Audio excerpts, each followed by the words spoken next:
မဆိုင်ခွဲတစ်လေးမိမဆက်ခင်လေးမှာအကိုတို့တူတယောက်ချင်းစီရဲ့လောက်ယူဆောင်နေရတဲ့အရာလေးတွေသိချင်ပါတယ်ရှင်မင်္ဂလာပါကျွန်တော်နာမည်ကတော့ချမ်းကြီးအောင်လို့ခေါ်ပါတယ်ကျွန်တော်ဗန္ဓုလမိုဘိုင်းကဖောင်နာတယောက်ဖြစ်ပါတယ်ကျွန်တော်ဗန္ဓုလမိုဘိုင်းကိုဖောင်နာဖြစ်ပါတယ်ကျွန်တော်လက်ရှိဒီကုမ္ပဏီမှာတော့ဒါ operation ဘိုင်းနဲ့ပတ်သက်ပြီးကျွန်တော်လိုအပ်တဲ့ဌာနတွေအားလုံးမှာကူညီပေးနေတာပဲဖြစ်ပါတယ်လက်ရှိကျွန်တော်တို့ဗန္ဓုလကုမ္ပဏီရဲ့ branch 7ပေါ့နော်ဆိုင်ခွဲ9ခုမြောက်မှာကျွန်တော်တို့ဖွင့်လှစ်ဖို့အတွက်အားလုံးစီစဉ်နေတာဖြစ်ပါတယ်ဟုတ်ကဲ့အားလုံးပဲမင်္ဂလာပါကျွန်တော်ကတော့လက်ရှိဘန်ကောက်ဆိုင်ခွဲရဲ့ကျွန်တော်တို့ကုမ္ပဏီဒါရိုက်တာတယောက်ဖြစ်ပါတယ်ဗျလက်ရှိတော့ကျွန်တော်ဘန်ကောက်မှာရှိတဲ့ဆိုင်ခွဲလေးကိုကျွန်တော်တို့တာဝန်ယူပြီးတော့ဦးစီးဦးဆောင်ပြုနေတာပဲဖြစ်ပါတယ်ဗျကျွန်တော်တို့ရဲ့အဓိကရည်မှန်းချက်ကြီးဖြစ်တဲ့ကျွန်တော်တို့ဆိုင်ခွဲကျွန်တော်တို့9ဆိုင်မြောက်ကြီးကိုဖွင့်လှစ်ဖို့ကျွန်တော်မြန်မာပြည်ကိုခဏပြန်ရောက်နေတာဖြစ်ပါတယ်အားလုံးကိုကျေးဇူးအများကြီးတင်ပါတယ်ဟုတ်ကဲ့အခု62လမ်း110ဤတောက်မှာဖွင့်လှစ်တဲ့အဓိကအကြောင်းရင်းကတော့ကျွန်တော်တို့ဗန္ဓုလမိုဘိုင်းက2018လောက်တည်းစတင်ခဲ့တာဆိုတော့ဆိုင်ကကျွန်တော်တို့နည်းလေးဟောင်းတယ်လို့လေးဖြစ်လာတာပေါ့အဲ့ဒါတကြောင်နေရလူတွေကဒီမန်းလေးကိုစိုင်းနေလာဖွင့်တာတကြောင်ဆိုတော့ကျွန်တော်တို့စိုင်းလေးကလည်းတကယ်အများတကာတဲ့ကြားထဲမှာစိုင်းကိုကြီးကြီးမားမားလေးဖွင့်မှရတော့မယ်ဆိုတဲ့အတွေးလေးကြောင့်ကျွန်တော်အခုလိုပဲဒီ62လမ်း110ဤတောက်ကိုကျွန်တော်ဖွင့်လှစ်တာဖြစ်ပါတယ်ခင်ဗျာမင်္ဂလာပါကျွန်တော်ပြည်ဖြူပါလက်ရှိကျွန်တော်ဗန္ဓုလကုမ္ပဏီရဲ့ဆိုင်ခွဲအရေးတို့ကတော့ကျွန်တော်တို့ဆိုင်ခွဲ9ခုပေါ့နော်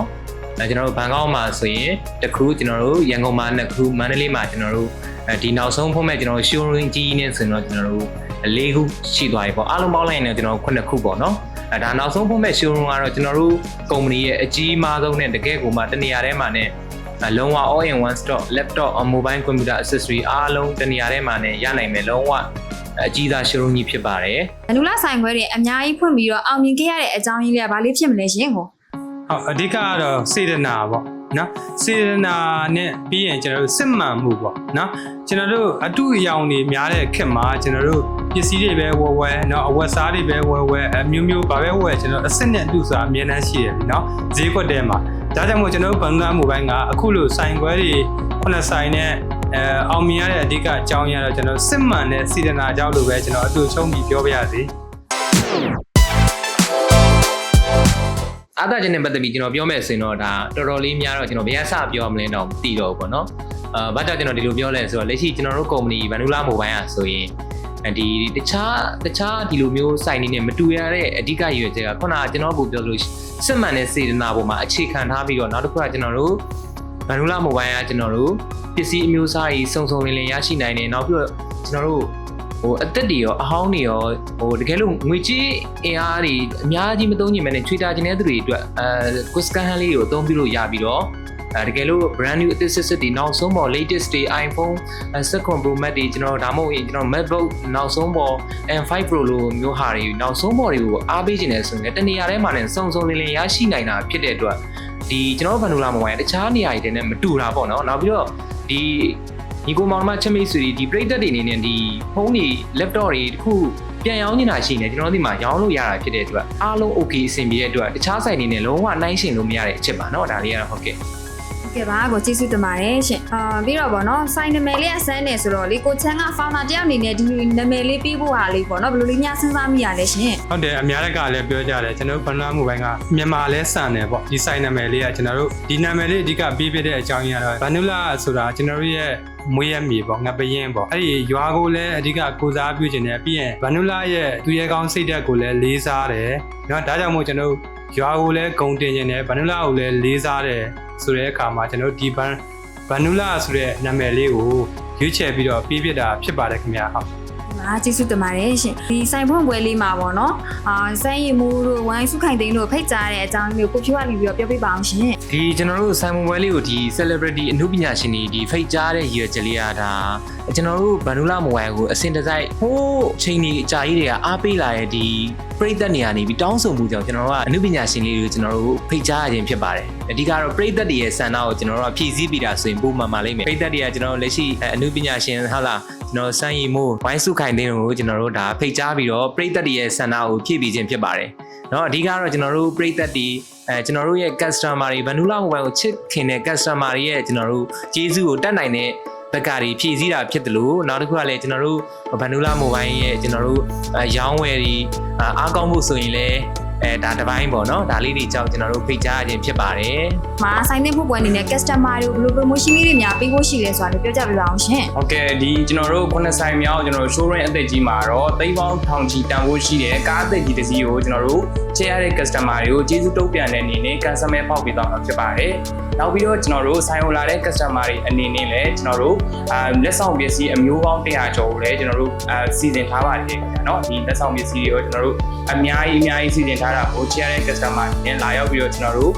showroom ဖွင့်ပွဲကိုလည်းကျွန်တော်ဒီနေရာနေပဲဖိတ်ခေါ်လိုက်ပါတယ်ခင်ဗျာ ဗန်နူလာဆိုင်ပွဲတွေဖွင့်ထားတဲ့ရန်ကုန်မန်းလေးဘန်ကောက်မှာရှိတဲ့ဆိုင်လေးစာလေးတွေနဲ့မိတ်ဆက်ပေးလို့ရမှာရှင် ဟုတ်ကဲ့ကျွန်တော်ဆိုင်လေးသားလေးနဲ့မိတ်ဆက်ပေးပါမယ်ဗျာเนาะကျွန်တော်လက်ရှိမှာတော့ကျွန်တော်ရန်ကုန်မှာ2ဆိုင်ရှိပါတယ်မန္တလေးမှာကျွန်တော်တို့3ဆိုင်နဲ့ကျွန်တော်ဘန်ကောက်မှာ1ဆိုင်ဆိုပြီးတော့လက်ရှိကတော့ကျွန်တော် total 6ဆိုင်ဒီဖွင့်လှစ်ထားတာဖြစ်ပါတယ်အခုကတော့ကျွန်တော်တို့9ဆိုင်မြောက် showroom ကြီးကိုဖွင့်လှစ်မှာဖြစ်ပါတယ်ခင်ဗျာလာရောက်အားပေးခြင်းနဲ့ညီကိုမောင်မိုင်းအနေနဲ့ရန်ကုန်မန္တလေးဘန်ကောက်ဆိုင်ဝယ်တွေမှာကျွန်တော်တို့စိတ်ကြက်လာရောက်ပြီးတော့အားပေးလို့ရမှာဖြစ်ပါတယ်ခင်ဗျာ